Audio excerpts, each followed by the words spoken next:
अलमारी के सामने खड़ी थी माँ और सूट और साड़ियाँ निकाल निकाल कर अपने बेड के ऊपर रखती जा रही थी।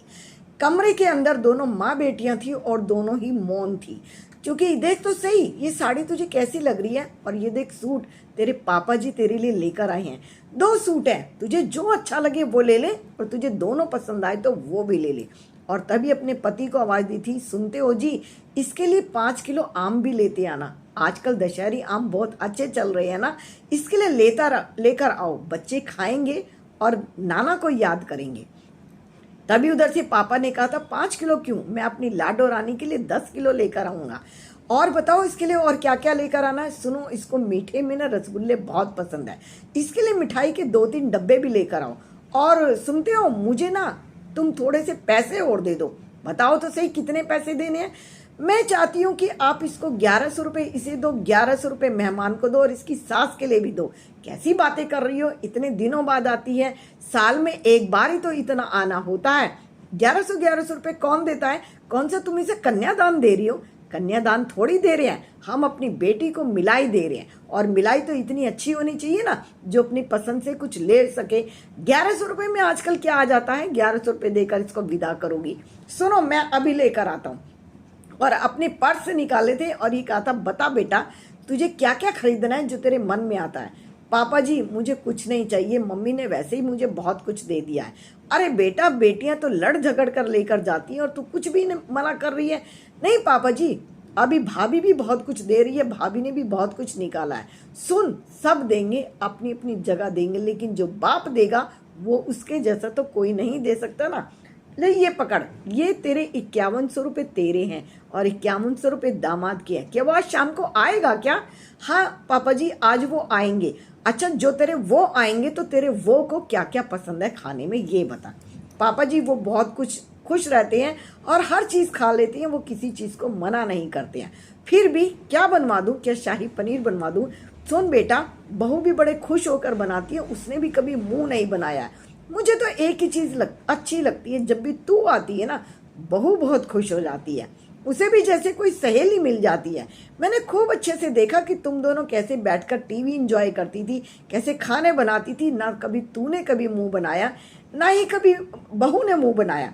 मैंने कई घरों में ऐसा सुना है कि जैसे ही नंद आती है, भाभी अपने मायके चली जाती है कि मैं भी आराम करने जाऊंगी। तूने भी यहाँ कहाँ आराम किया, तू भी अपनी भाभी के साथ लगी रही।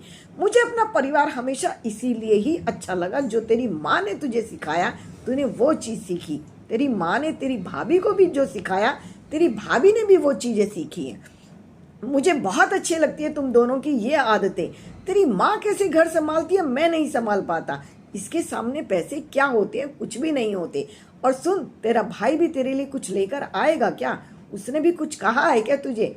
पापा जी, मैं किसी से क्या मांगू, मुझे बिन मांगे सब इतना सब कुछ मिल जाता है। और शाम को भाभी ने कहा है कि मैं खाना पीना तैयार रखूंगी और जो है ना, जमाई राजा की पसंद का ही बनेगा। तभी माँ ने कहा था, सुनते हो जी, वो जो ऊपर अलमारी में एक साड़ी रखी है वो जरा उतार देना। हाँ हाँ क्यों नहीं। स्टूल के ऊपर चढ़े थे और ऊपर से कई साड़ियाँ निकाल डाली थी। अब किसके लिए है भाग्यवान, ये किसको देने वाली हो। ऐसा क्यों पूछ रहे हो। इसकी सास को क्या मैं कुछ भी ना देकर भेजूंगी। जो मेरी बेटी को इतनी अच्छी तरह संभालती है, इतना प्यार करती है और इतने ध्यान से रखती है, उनका हक तो सबसे पहले बनता है। मैं इसकी सास की साड़ी पहले ही लाकर रख देती हूँ जो उन्हें पसंद आती है। और कहकर उन्होंने एक बहुत खूबसूरत सी नीले रंग की साड़ी निकाल दी थी। इसकी सास को इस कलर ना बहुत पसंद आता है। मैंने कई बार जब भी साड़ी पहनी है तो वो मेरी साड़ी को देखती है लेकिन कुछ कह नहीं पाती है। मैं समझ जाती हूँ कि उन्हें ये साड़ी अच्छी लग रही है। मैं अपनी जैसी एक साड़ी लाकर उनके लिए रख दी थी कि वो बड़े प्यार से पहनेंगी, बड़े चाव से पहनेंगी। और उन्होंने एक 2-3 बैग बड़ी बड़ी पॉलीथीन रख दी थी। तो शाम को कितने बजे आने वाले हैं दामाद जी। मम्मी जी कह रहे थे ऑफिस के बाद सीधा यहीं आऊँगा, तो 7-8 बजे तक आ जाएंगे। लाडो रानी, जब तक माँ बाप हैं तब तक तो आते ही रहना। माँ बाप से मायका होता है, माँ बाप से पियर होता है। लेकिन मुझे तो एक ही चीज़ अच्छी लगती है कि तेरे भाई भाभी बहुत अच्छे हैं। तेरे भाई भाभी ने ना कभी टॉन्ट करे हैं, ना ही कभी मुंह बनाया है। कितना अच्छा घर परिवार है जो कमला जी और किशन लाल जी ने अपने घर परिवार को संभाल कर रखा था। दोनों को ही वो संस्कार दिए थे, बेटी को भी और बहू को भी। जब बहू का मन होता था तो वो भी मायके जाया करती थी, और जब बेटी का मन होता था तो वो भी आती थी। कमला जी कहती थी कि बेटियां मायके में आराम करने आती हैं, लेकिन 24 घंटे तो कमर दर्द होने लगेगी। अगर दिन में 1-2 घंटे अपनी भाभी के साथ भी लग जाती हैं, मैं भी तो लगती हूँ। बैठे बैठे तो सब्जियां मैं भी काट दिया करती हूँ, इनके सूखे हुए कपड़ों की तह बना दिया करती हूँ। अगर छोटे मोटे काम हम अपने आप कर लेते हैं तो हमारे ये रिश्ते हमारे जन्म जन्मांतर चलते हैं।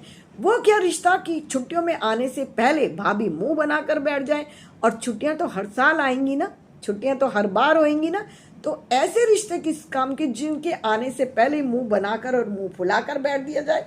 मेरी तो बेटी भी इतनी प्यारी है और मेरी बहू भी इतनी प्यारी है। कमला जी ने अपने घर को जो संस्कार दिए थे, किशन लाल जी उन्हें मानते थे कि घर चलाना तो कोई मेरी पत्नी से सीखे। बहुत खुश रहते थे अपनी पत्नी के साथ, और उन्होंने पैसे निकालकर बेटी को दे दिए थे कि ये इसकी मिलाई है, ये इसकी विलाई है, और सुनो जी, समधन जी का भी कुछ ना कुछ भेजना है अच्छे तरीके से। और आज वो छुट्टियां जो खत्म हुई थी, आज दोनों अपनी बेटी को विदा कर रहे थे, लेकिन नम आंखों से। बेटी की शादी को चाहे कितने भी साल हो जाए, लेकिन माँ बाप की आंखों में आंसू तो आते ही हैं। दोनों उन्हें नम आंखों से विदा कर रहे थे, और भाभी भी अंदर से बहुत सारी पॉलीथीन उठाकर लाई थी।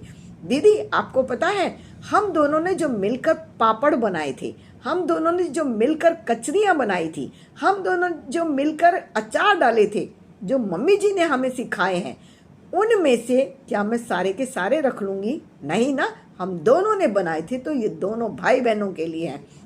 आपके भाई को भी पसंद है और आपको भी पसंद है, कहकर उन्होंने बहुत सारी पॉलीथीन अपनी नंद के लिए बांध दी थी। अब नंद भाभी के भी गले लग गई थी। मुझे तो कभी लगता ही नहीं कि मैं अपनी माँ के घर आती हूँ, मुझे तो ये लगता है कि जैसे मैं अपनी सहेली के घर आती हूँ। भाभी एक सहेली की तरह नंद के साथ रहती थी, और छुट्टियाँ आज ख़त्म हो रही थी और नंद अपनी ससुराल में जा रही थी। तो इसी तरह से मैं भी यही चाहती हूँ संयोगता व्लॉग्स के थ्रू कि अपने बच्चों को ऐसी शिक्षा जरूर दीजिए जो रिश्ते जन्म जन्मांतर आगे तक चलते रहें। उतार चढ़ाव, ऊंच नीच, कहना सुनना हर परिवार में चलता है, लेकिन टॉन्ट मारकर एक परिवार से दूसरे परिवार को बिना वजह से परेशान करना ये अच्छी चीज़ें नहीं है। इनसे संभलिए। बड़े क्षमा बड़न को चाहिए और छोटन को उत्पात। जो बड़े लोग होते हैं वो गलतियों को माफ़ कर दिया करते हैं, और जो छोटे बच्चे हैं वो तो छोटे हैं, चुलबुले होते हैं, कोई ना कोई गलतियां कर ही देते हैं। बच्चों को हमेशा अपने पास बैठकर उनकी समस्याओं को सुलझाना चाहिए। उनकी बातें सुनो और फिर उनको सुलझाओ। बात को आगे मत बढ़ने दो। अगर बात बढ़ जाती है तो मन मुटाव मत आने दो।